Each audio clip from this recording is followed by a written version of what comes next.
रामायण बालकांड का आरंभ। अयोध्या के राजा दशरथ सरयू नदी के किनारे एक बहुत ही सुंदर और समृद्ध राज्य था जिसका नाम था अयोध्या। वहां के राजा थे दशरथ, जो बहुत ही न्यायप्रिय और अपनी प्रजा से प्रेम करने वाले थे। उनके पास सब कुछ था, विशाल राज्य, अपार धन और 3 रानियां माइनस कौशल्या और सुमित्रा। फिर भी राजा के मन में एक गहरा दुख था।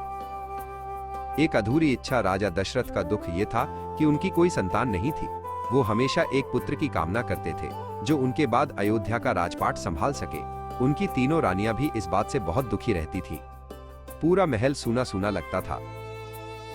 गुरु वशिष्ठ का सुझाव। एक दिन राजा दशरथ ने अपने कुलगुरु महर्षि वशिष्ठ को अपनी चिंता बताई।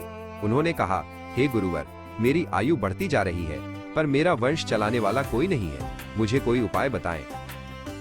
पुत्र कामेष्टि यज्ञ का निर्णय। महर्षि वशिष्ठ ने राजा दशरथ को सांत्वना दी और कहा, राजन, आप चिंता न करें।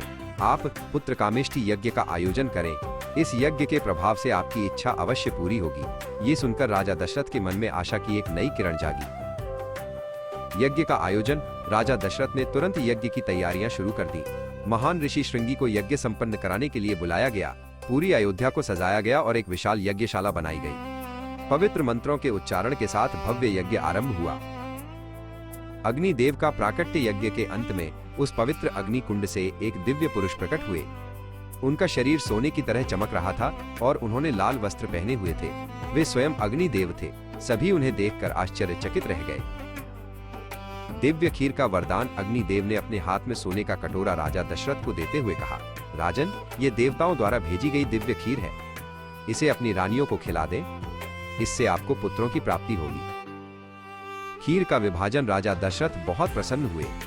उन्होंने खीर का आधा भाग अपनी सबसे बड़ी रानी कौशल्या को दिया।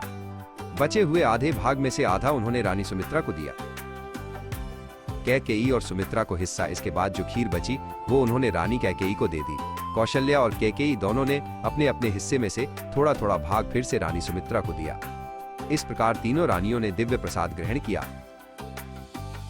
अयोध्या में खुशी की लहर। कुछ समय बाद राजा दशरथ की इच्छा पूरी हुई। रानी कौशल्या ने राम को, कैकेयी ने भरत को और सुमित्रा ने लक्ष्मण और शत्रुघ्न को जन्म दिया। 4 राजकुमारों के जन्म से पूरी अयोध्या में खुशी की लहर दौड़ गई और हर तरफ उत्सव मनाया जाने लगा।